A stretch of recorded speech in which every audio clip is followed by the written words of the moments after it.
Would you run your space station on Windows 7? Well, the ISS actually does. Yikes. But the ISS needs a lot more than a software update. So we went to meet the folks at Axiom Space, who are replacing it with the world's first commercial space station. But it's not just a space station. It's a space factory. Why do this? We've been doing research on the International Space Station for 24 years. I've done some really incredible stuff up there, but we need to take it to the next step. Axiom Station is set to launch in the next few years, and when it does, they're going to open the door to a new era in the space economy. I'm completely convinced that 15, 20 years from now, we're going to be surrounded by objects that we just can't make on Earth, that we can't imagine how we live without. Right now, we rely on countless technologies that have their origin in space, and that's before we were able to build things there. Once space factories get up and running, the potential expands exponentially. Drugs, alloys, and 3D printed organs. And those objects were manufactured in space using microgravity. But to become the first commercial space station, they've had to completely rethink everything but how we live in space. The speed at which we're building things, to go from idea a napkin to building prototypes to spaceflight hardware in a very short time is really remarkable. And of course, don't be afraid to blow things up once in a while. Will you be able to visit or work in space in your lifetime? Stick around and find out. This is Hard Reset, a series about rebuilding our world from scratch. When Fry's Electronics suddenly closed all their stores in 2021, it felt a little like the end of the world. You got Best Buy still, but it's not the same. If you never went to one, they were amazing electronics stores, but they also had amazing themes for each store, like a casino, or an Aztec temple, or space. We drive by and go, that'd be cool to get the old Fry's building. And then we go, that's crazy. That's a crazy idea. That's Matt Ondler, the president of Axiom Space, and he was wrong. It wasn't such a crazy idea. That's right. Here at the old space station-themed Fry's Electronics store next to NASA's Johnson Space Center is where Axiom Space is developing a real space station to replace the ISS. Mr. Fry, who still owns the building, said, I'll lease it to you, but you can't remove the mock-ups. We said, okay, no problem. Yeah, why would you ever want to remove the mock-ups anyway? This is our space station development facility. This is where we do all the design and development of the systems required to support a crew in space. So basically our space station is being born here. It's sort of interesting to have the ISS hanging over your head as you're designing a system to replace it. That's right, a little bit of inspiration. This is Dr. Michael Bain, the CTO of Axiom Space. He's going to show us how to design a space station. So this is a full-scale mock-up, and this is designed to help us understand how to do the assembly. Basically, 4.5 meters diameter, a little over 10 meters long. So it is a robotic spacecraft that has propulsion, guidance, navigation, and control, and everything needed to actually get to ISS so that the ISS crew can capture it and berth it to ISS. Is this of the final station? So that's Correct. That's right. So I guess the big question I have when I see a Connects model is, could you not afford Legos?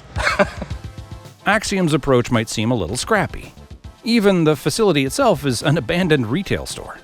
They use plywood and foam prototypes. But these unassuming ingredients are coming together to make something really amazing. If you built a lot of prototypes and failed quickly, in the end, you would have spent a lot less money because you're failing on Home Depot hardware. This is how you bring a fail-fast approach to space. We do 4-week sprints. Every 4 weeks, we're building something, testing something, blowing something up. So, mock-ups like this look really grungy, but they're actually very important because we can reconfigure them. It's where our crew members come in and actually run through a procedure. So we were constantly reevaluating how we lay things out based on crew feedback. These mock-ups allow experienced astronauts to test out the designs they'll be relying on in space, like this prototype for the crew quarters in Axiom Station.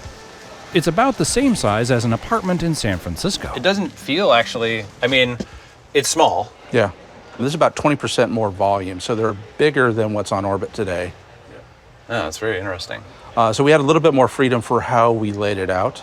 And of course, we have a window where they don't have a window in their crew quarters. That was a big thing that we wanted to have for a crew experience perspective. And of course, you're not seeing any of the soft goods, treatments that you would have on there. Right. Yeah, it would be weird if you sent them to space with unfinished plywood. With wood paneling. Oddly enough, the first thing Axiom sent into space wasn't a space station. It was people. They've already run 3 private missions to the ISS, which has opened up access to smaller countries. It's also allowed them to work with experienced astronauts who seem, well, pretty happy to get back into orbit. We all know gravity sucks. It's been part of my goal to try and educate these engineers on what it is like to actually live in space. I'm Peggy Whitson. I have more time in space than any other American at 675 days, and I was the first female commander of the International Space Station. As I walk around and see the new modules that we're designing of how we want our crews to live in space, we're not doing just the same thing over again. We want to build in that adaptability to continue that innovation as we maintain our presence in space. This is more like the early days of NASA in the 60s. The urgency of racing the Soviets pushed NASA to develop things way more quickly. But our real innovation is the ability to look at a problem and to explore different solutions. One new technology developed here is the part of the life support system that pulls moisture out of the air for recycling. We looked to see what was done on ISS. Vendor gave us a quote for $14 million worth of hardware just to remove the humidity out of the air. In this situation, NASA might have written a check, but the engineers at Axiom came up with a totally new solution. We now have a device that is 3D printed. It has virtually no moving parts, and it's 99.8% water capture. All in, the thing can't possibly cost more than $100,000. And it's technically superior in every way. That's just one example of creating a culture where you want people to experiment, you allow them to fail, you allow them to explore ideas, and it can lead to the ability for a commercial entity to build something that's pretty hard and remarkable. Axiom's station will start as habitation modules attached to the ISS. Then they'll add a module for research and manufacturing, an observatory, and a module to provide power, thermal, and airlock systems. At this point, the ISS will go for a swim. Yep, they're literally going to crash it into the Pacific Ocean. Hopefully, that will be the most dramatic crash that Windows 7 is ever involved in. Anyway, what you have then is the Earth's first commercial space station, something unthinkable just a few years ago. Designing a space station is hard, but the problems might not be what you expect. The engineers had some just beautifully designed handrails, but I'm like, I wouldn't want to clean that. Get a disinfectant wipe and all those little holes. No, beauty is great, but not when it's going to cost me a lot of cleaning time. There's a balance to be struck here between something practical and something aesthetically pleasing, because aesthetics do matter as well. If you look at a picture of the International Space Station, it looks like a crazy person's garage. There's just stuff everywhere. What's that supposed to mean? So we really paid attention to have a cleaner aesthetic. We've paid more attention to organization and stowage, so the crew's spending less time looking for things. What they found with ISS is things were always getting lost. The crew spent an enormous amount of time trying to find stuff. This is where all of the patches to other parts of our station will connect. We're experimenting with cameras and RFID to basically do inventory management as things come in and out of each of the modules, things like that. Oh, fascinating. There's thousands of tools that are required to maintain the ISS. Our mantra is that we ought to be able to assemble and disassemble the entire station with 5 tools. Now, 5 tools is too few, but if you start there, you end up with 100 tools or 1,000 tools versus 10,000 tools. And that's pretty important when you have to fix things in a jam. Because repairs aren't as easy as they look in a Michael Bay movie. I don't want to stay here anymore! Yeah, finally! All these learnings from the ISS, and a focus on making it a comfortable, easy-to-use space station, are in service of the larger goal of using it as a platform for manufacturing in microgravity. Currently, a company can go to the ISS and do research and do fundamental manufacturing, but NASA is not allowed to then allow that company to make 1,000 of them or 1,000,000 of them. But with Axiom Station, all that research that's been done on the ISS can start to become a reality on Earth. Things like pharmaceuticals could be first, namely cancer-fighting therapies. Why would we grow cancer cells in orbit? They grow faster. So if you can develop a drug or a therapy that inhibits their growth in space, you know it's going to inhibit their growth even better here on Earth. Alloys can be made stronger in microgravity because the alloys, molecules, and atoms align the way they want to. They're not affected by gravity. The other thing that I think is really cool is the ability to 3D print organs. Using microgravity as a platform for manufacturing is actually closer than you might think. We might be able to develop corneal lenses because we can make perfect lenses. And then you might one day have surgery to have a space-grown lens on your eye. There might be a future in which you need a heart transplant. You send your DNA up to a space station, a machine up there prints your heart, and then that heart's returned for the transplant. We're entering a new era of space exploration. Between commercial space stations and the new Artemis base on the Moon, people of all nationalities and genders will soon be doing work in space. And one of the things that we're already doing is we're opening up space to countries that haven't been there before. We flew 2 Saudi Arabian astronauts, including a woman. We also flew the first Turkish astronaut. Right now, space is accessible to more people than it ever has been before, which means we also need to rethink the spacesuit. So a spacesuit is very much a mini spacecraft. It has its own life support system, its own power system. So our engineers have taken a lot of the research that was done by NASA, and we've taken that and tried to reduce the footprint, tried to reduce the hard torso constraints, which allows you to get your hands together. Everything is much closer, and you don't feel like Tyrannosaurus Rex with short arms doing everything. The existing NASA spacesuit has problems. It was designed for a very narrow range of human bodies, mainly male bodies. Part of it was a decision based on money and who was doing the spacewalks at the time, which were guys. It requires a lot of strength and adaptability to overcome suits that don't fit.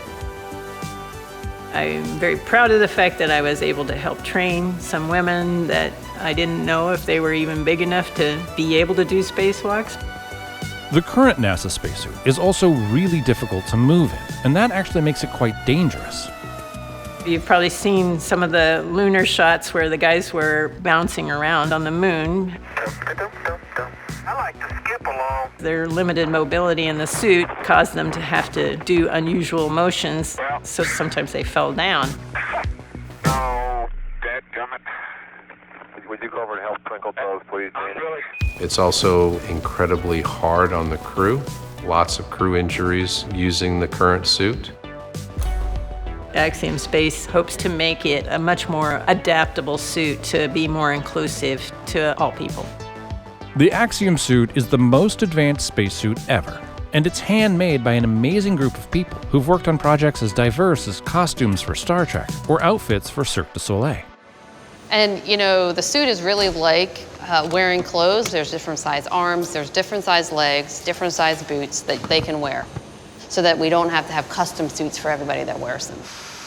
All the guys that get in the suit are engineers and they're designers of the suit. Right. So it's one of my opinion, you can't design a suit you can't get into and feel, right? And if you look at one of the difference between us and the Apollo suits did not have that mobility. So he has bearings at his shoulders, at his arms, at his hips and legs to allow him to walk and allow him to squat and do more nude body movements. So, Richard, I'm curious for you, like, how does it feel to move around in this when you're walking around doing things like? At first, it took a little bit to get used to, learning exactly how the bearings will rotate. But once you get a couple of runs in, you start to understand how the suit moves, the best way to operate it, least effort. How fast can you move in it? Like if you, God forbid, found a space monster on the moon, how quickly could you get away? I haven't tested that yet. We have a treadmill kind of set up for that later on, maybe, but Not outrun a gazelle, but maybe a bear? Faster than the other astronaut. Space bears, maybe. Space bears, maybe. Richard declined to test out this theory. Anyway, we cover a lot of really amazing startups and companies at Hard Reset, just like Axiom Space. And one thing they all have in common is that they rely on software to keep their operations running. Which brings me to the sponsor of this episode, Odoo. Odoo is an open source business management software. It's kind of like the operating system for your company. It's super easy to use and set up, and you can customize it to be exactly what your business needs. I don't know about you, but I've worked at places that use a crazy quilt of applications to make things run. You've got one app for inventory, one for accounting and billing, another for project management, and yet another for the website. What's so amazing is that with Odoo, you can do all those things, everything from bookkeeping to building an e-commerce website, and have them all be in one platform with a full suite of integrated apps.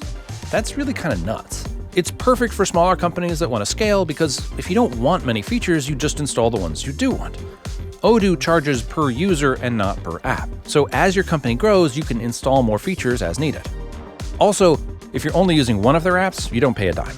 So watch, I'm gonna start a cool technology company right here in my dirty, dirty garage. I'm building a website. I've got a domain. I'm putting together an R&D project and sending out invoices, all on the same platform. Now I just need the actual technology to be real. It's not, which is probably for the best, but Odoo is real. So if you want to hard reset the OS your business runs on, click on the link below or go to odoo.com/freethink to start a free 14-day trial. No credit card required, or request a demo. Okay, let's get back to building factories in space.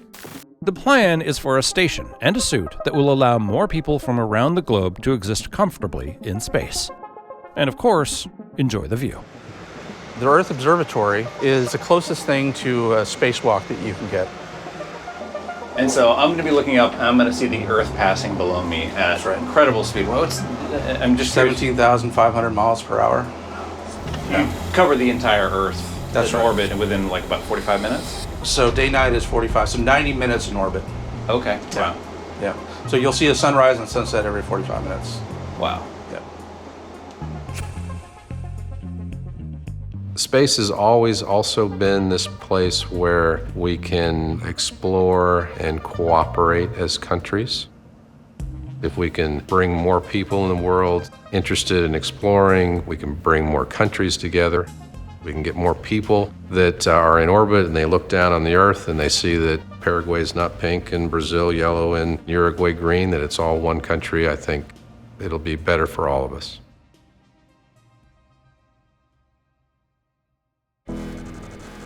So picture a scenario where we can print organs in space and deliver them to save lives on Earth. Or manufacture complex molecules that can fight cancer. Or make carbon nanotubes that could revolutionize materials. There is a future economy in space in which there really is things that we can make that we just can't make on Earth that will change the world and make life better for everyone. And suddenly we're building giant factories in space to leverage that microgravity. A station like this will allow human creativity to really flourish in space. And there's no predicting what that will lead to. I think the commercialization of space is going to offer incredible opportunities in the future for our young people to be able to access space on a more regular basis. Recognize that space is a destination now too. There might be a place for you to work in space as well as there is on Earth. There'll be people that are kind of like offshore and they'll go into orbit every 30 days on and 30 days off doing manufacturing things and maintenance. And then at some point in the future, then it's cities in space in which there might be one person that's working there, but their family's there with them. All of this will give us the foundation we need to begin colonizing other worlds. And the further we explore, the more we change the way we think about what our home really is. Growing up on a farm in Iowa, and my world was that farm, and then, you go to college and it expands to being my state. You leave the country and it's the whole United States when you come home, and then when you come home from space, it's Earth. Someday it'll be our solar system.